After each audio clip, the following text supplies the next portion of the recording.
할렐루야, 릴레이 묵상 셋째 날입니다. 오늘은 신명기 5장 16절에서 17절의 말씀을 가지고 우리는 하나님 사랑의 통로입니다 라는 제목으로 묵상 나누겠습니다. 하나님은 이스라엘 백성과 특별한 관계를 맺으셨습니다. 그 관계를 유지하기 위해 규칙이 필요한데 그 규칙을 십계명이다 라고 말하였습니다. 이 십계명을 두 가지로 나눌 수 있는데 1계명부터 4계명, 그리고 5계명부터 10계명입니다. 1계명부터 4계명을 하나님 사랑, 그리고 5계명부터 10계명을 이웃 사랑이라고 설명할 수 있겠습니다. 오늘은 이웃 사랑에 대한 계명 중 첫 번째 5계명입니다. 함께 읽겠습니다. 내 부모를 공경하라. 공경하다 라는 뜻은 공손히 모셔라 라는 뜻입니다. 구약 성경엔 이 공경하다라는 단어를 하나님을 대할 때 쓰이기도 합니다. 하나님을 대하듯 자식이 부모님에게도 대해야 한다는 것입니다. 부모님을 사랑하는 자녀들은 많이 있지만 함부로 하는 자녀들이 혹시 있을까 싶습니다. 하나님을 함부로 하는 것을 절대로 금하듯 자식은 부모님을 함부로 대해선 절대로 안 되겠습니다. 예수님의 어린 시절을 살펴보겠습니다. 예수님은 나사렛 지방에서 어린 시절을 보냈습니다. 그곳에서 부모님의 보살핌과 이웃 사람들의 사랑을 받았습니다. 예수님은 그곳에서 무럭무럭 자라셨고 말을 대단히 잘하셨습니다. 한 번은 부모님이 예수님을 데리고 예루살렘에 데려가셨습니다. 유대인들의 절기로 1년에 한 번씩 가는 그곳에 예수님을 데리고 간 것이죠. 예수님은 성전에 예배를 드리러 갔다가 그곳에 있던 율법학자들과 대화를 막힘없이 나누기 시작하셨습니다. 그때 예수님의 나이는 12살. 12살인 예수님은 이미 부모님보다 지식이 많고 지혜가 뛰어났습니다. 예수님은 부모님과 대화를 나눌 때 지식이 더욱 많고 지혜가 뛰어나다는 것을 알고 있었지만 부모님 말씀에 항상 순종하였습니다. 이 10계명 중 5계명은 자식은 부모님에게 순종해야 한다라는 것을 말하고 있습니다. 하나님께서 이 계명에 순종하면 주시는 특별한 복이 있는데요. 에베소서 6장 2절에서 3절 말씀입니다. 내 아버지와 어머니를 공경하라. 이것은 약속이 있는 첫 계명이니 이로써 내가 잘되고 땅에서 장수하리라. 이것은 자녀가 부모에게 순종하는 하나님께서 약속하신 복입니다. 한편 부모님이 자식에게 부당한 지시를 내리게 된다면 이 또한 순종을 해야 하는 것일까요? 부모님의 말씀을 듣기 전 먼저 하나님 말씀 안에서 잘못된 것이 없는지 생각해 봐야 합니다. 함께 읽은 에베소 말씀 6장 1절의 말씀을 한번 읽겠습니다. 자녀들아, 주 안에서 너희 부모에게 순종하라. 이것이 옳으니라. 부모에게 순종하되 주 안에서라는 전제가 달립니다. 부모의 말씀에 순종하기에 앞서 먼저 주님 안에 그 말씀에 거리낌이 없어야 한다는 것을 말합니다. 주의 말씀 안에서 부모님의 말씀에 순종하여 잘되고 건강한 삶을 살도록 또한 자식에게 그와 같은 가르침을 주는 우리 모든 8교구 성도가 되었으면 좋겠습니다. 이어 6계명을 살펴보겠습니다. 함께 읽겠습니다. 살인하지 말라. 살인하지 말라라는 계명을 듣곤 다른 어떤 부담이 되는 계명보다 지키기 어렵지 않다라고 여길지 모르겠습니다. 이 본문 말씀을 예수님이 다시 풀어 설명하셨는데요. 함께 마태복음 5장 21절에서 22절 말씀을 읽겠습니다.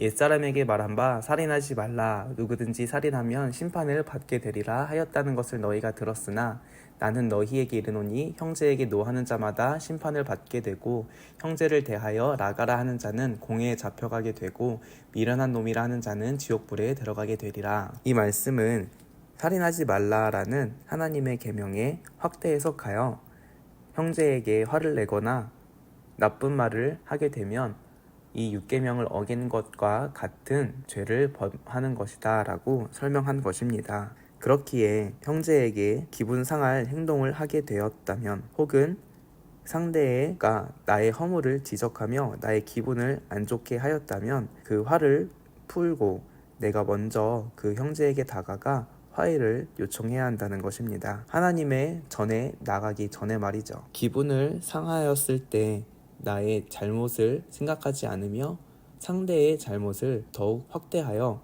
나의 자존심을 지키려고 노력을 합니다.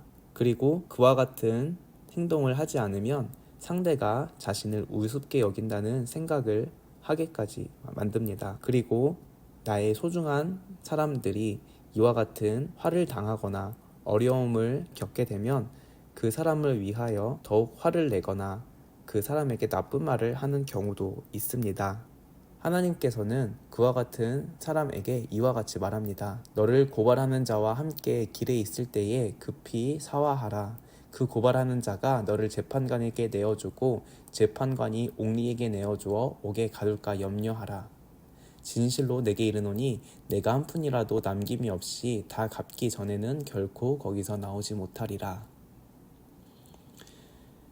하나님께서는 이 세상에 그 재판관으로 오시었지만 그에 앞서 이 세상의 재판관에게는 공의와 정의가 있지 않다라고 말씀하고 있습니다. 다시 말하여 이 세상의 재판관에게 어떠한 종 잡힐 일을 하지 말라라는 지혜로 이야기하고 계시는 것입니다. 자그마한 나의 억울함과 나의 자존심을 지키기 위해 더 큰 화를 당하지 않기 위해 하나님은 이와 같이 우리에게 지혜의 말씀을 주시는 것입니다. 말씀을 정리하겠습니다. 저와 여러분은 누군가를 사랑하는 것에 익숙하지 않는 세상에 살고 있습니다. 드라마나 영화를 보면 사랑하거나 화목하게 지내는 이야기는 시청자들에게 관심을 받지 못합니다. 상대방에게 복수를 하거나 죽이고 빼앗은 그와 같은 감정적인 통쾌한 복수가 있는 내용이 시청자들의 관심을 끌죠. 그래서 사람을 사랑하는 대상이 아니라 나의 감정을 쏟아내는 대상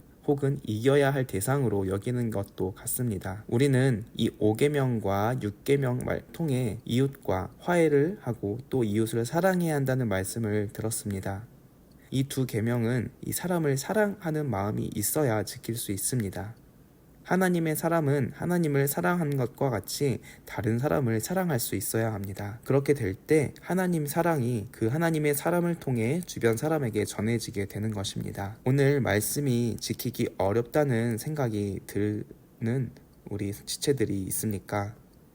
하나님의 계명이기에 한번 지켜보겠다고 마음 먹는 시간이 되었으면 좋겠습니다. 하나님께서는 그 계명을 지키나 안 지키나 감시하는 분이 아니라 그 계명을 지키려고 노력하는 그 마음을 하나님은 기뻐하시는 분이라는 걸 기억하였으면 좋겠습니다. 그럴 때 성령께서 그 10계명을 지키려고 하는 저희들을 도와주실 것입니다. 10계명, 5계명과 6계명을 다시 읽으며 오늘 묵상을 마치도록 하겠습니다. 5계명, 부모님을 공경하라. 6계명, 살인하지 말라. 기도하겠습니다. 사랑의 주님, 감사합니다. 오늘 이 말씀을 통하여 오늘 이웃사랑에 대한 내용을 들었습니다. 위로 하나님을 사랑한다 라고 날마다 우리가 고백하고 하나님 앞에 다짐하지만 우리가 정작 이웃을 사랑하라는 그 말씀엔 마음의 부담과 또 걱정이 앞섭니다. 이와 같은 이웃 사랑은 이 소그룹 안에서 실천이 될 수 있으나 이와 같은 훈련이 되어 있지 않은 저희들의 모습임을 주님 앞에 회개합니다. 우리의 능으로 할 수 없다는 우리의 마음을 주님 앞에 쏟아내오니 성령께서 우리가 그 계명을 지키겠다 다짐하는 우리들의 입술을 주님께서 기뻐 받아주시고 도와주시옵소서. 우리가 살인하지 말라라는 계명처럼 우리가 이웃에게 화내지 않고 나쁜 말을 하지 않겠나이다. 부모를 공경하라라는 말처럼 부모님을 주님 안에서 순종하겠나이다. 이와 같은 말씀을 가지고 우리가 이웃의 사랑을 실천하여 그 이웃이 나를 통해 하나님의 사랑을 알게 되는 그와 같은 복된 인생들 모두가 되게 하옵소서. 감사드리오며 예수님의 이름으로 기도합니다. 아멘.